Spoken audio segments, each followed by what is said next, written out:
life is about dreams. We always have dreams for the place we live, the place we reside, our community. And I can point to so many things that were started and began because of the Abbot Academy Fund. Every day I see the impact that the Abbot Academy Fund has had on campus life. All the years I've been here, you've always said, oh yeah, that was an Abbot grant. Oh yeah, that was an Abbot grant. It's a phrase that's like thrown around campus. It's very much part of the fabric. Right away, I thought it was such a cool idea that students or interested faculty or staff could come up with a project, make a proposal, and then go to this board and ask to have that proposal funded. We have funded projects anywhere from $175 up to $2.5 million. To have a great idea and then turn that into a reality is something that's so uniquely Andover, but it's actually uniquely Abbot at Andover.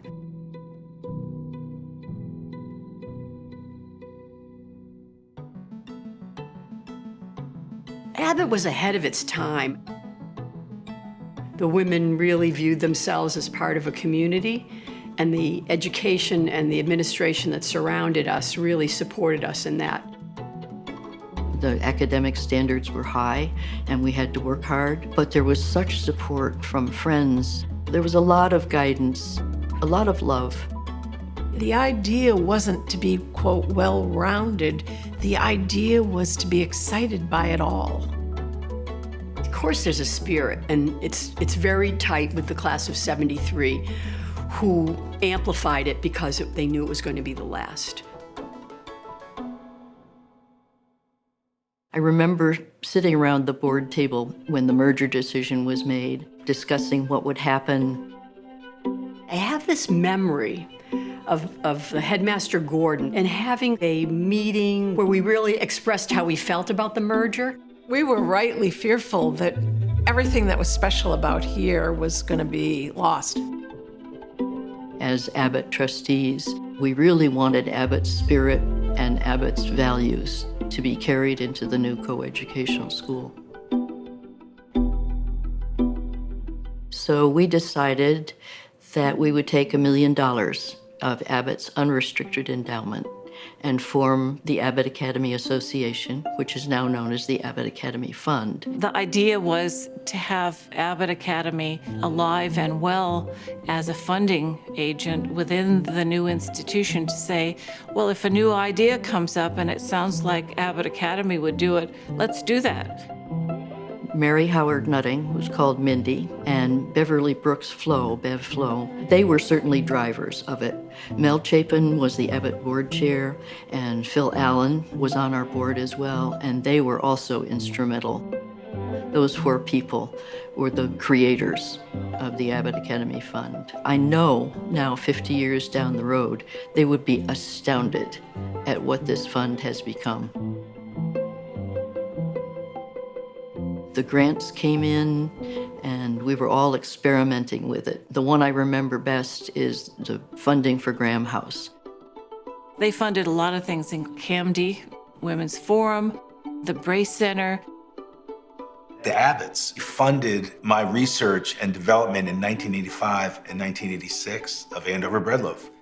It was seed money, and then in '87 we opened. None of that could have happened without the Abbotts. Things have changed over the years as the issues changed.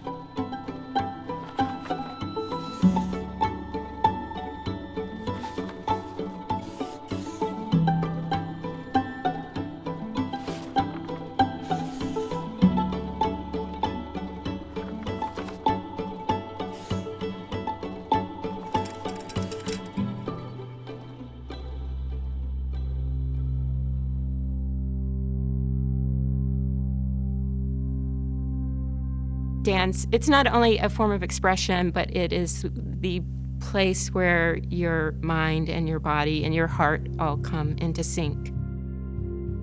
Being in this space is made possible because of Abbott and because dance was loved by Abbott. This building is really just a manifestation of that love, that continued love.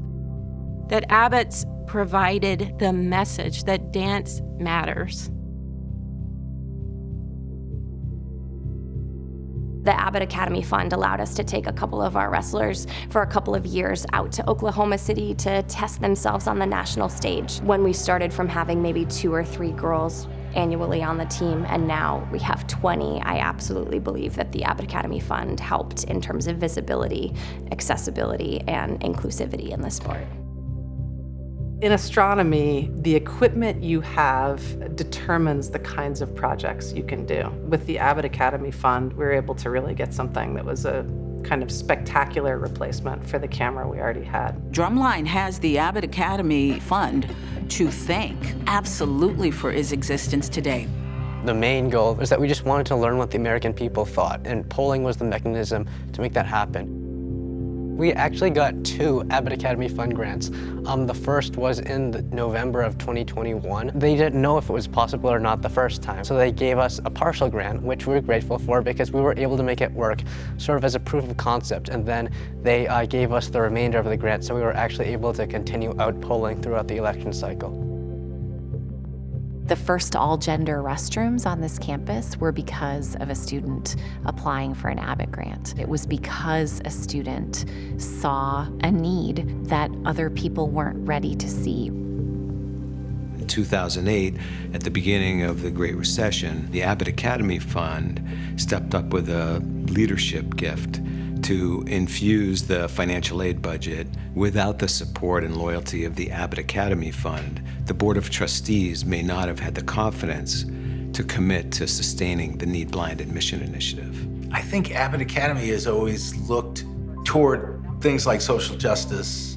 They've always had that kind of vision. Developing young people as teachers, they get it. That's the other part of it. I think the Abbots get what we're doing. I think that speaks to the private school with public purpose. It reminds you, of how much you as an individual or a group of people applying for a grant can impact the community. When we look at these proposals, it's just a wonderful opportunity for student, faculty, and staff to really formulate ideas and exert influence towards a greater good.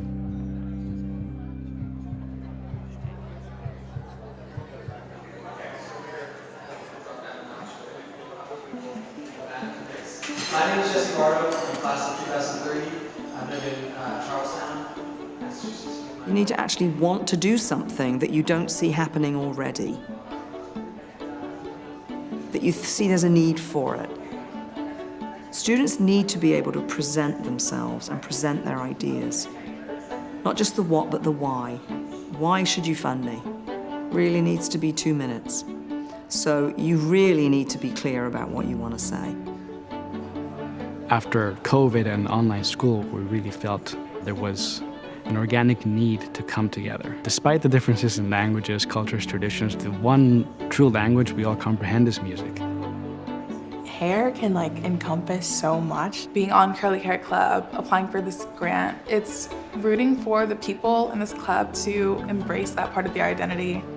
A lot of students would come up to us and be like, "Hi, I'm interested in tap, but I don't have tap shoes." It really made me think about why was it so important to me to bring tap dance to so many more people. Both of us, we met in middle school. We both played basketball.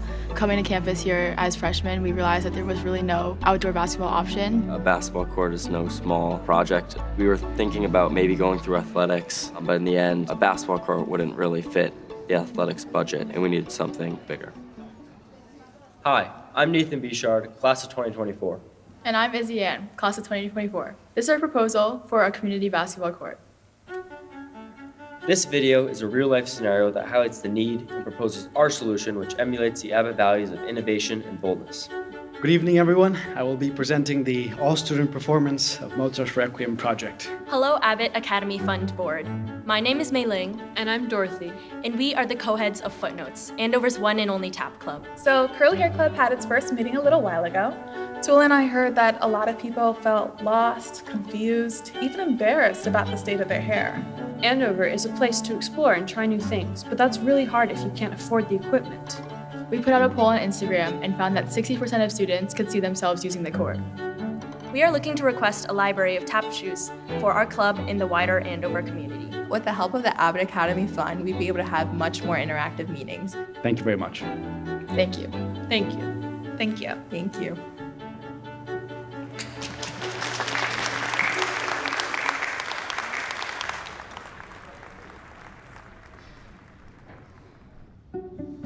Good morning, everybody. Very excited to start going through the proposals that we saw last night. This is my favorite part, being with all of you and discussing these great things that the kids have done. We're gonna start with number 2, open it up for discussion. I find it difficult to support this. However, there's a sense here, falling back to the Abbot ideals of caring, but I just don't think this does it. Next one is is number 19. I love this idea. I do too. Yeah. I think it's terrific. Holds the Abbott initiative of innovation. Yes. Wow. Motion to approve. Motion to approve. In full. In full. In full. All in favor? Aye. Aye.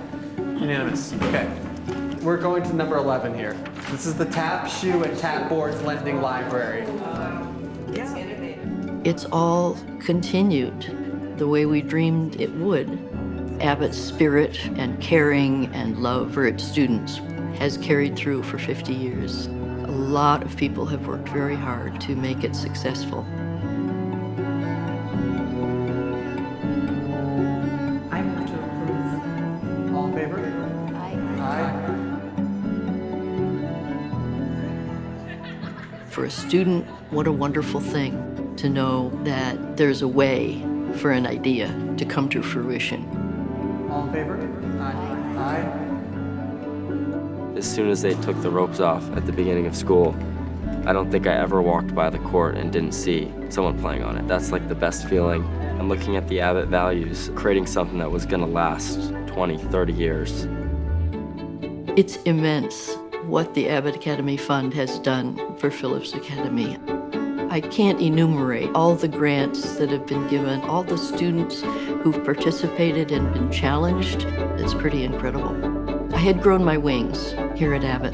That encouragement was part of the Abbott way. Now that I think about what Abbott did for me, that is what we hoped that the Abbot Academy Fund would do for other students.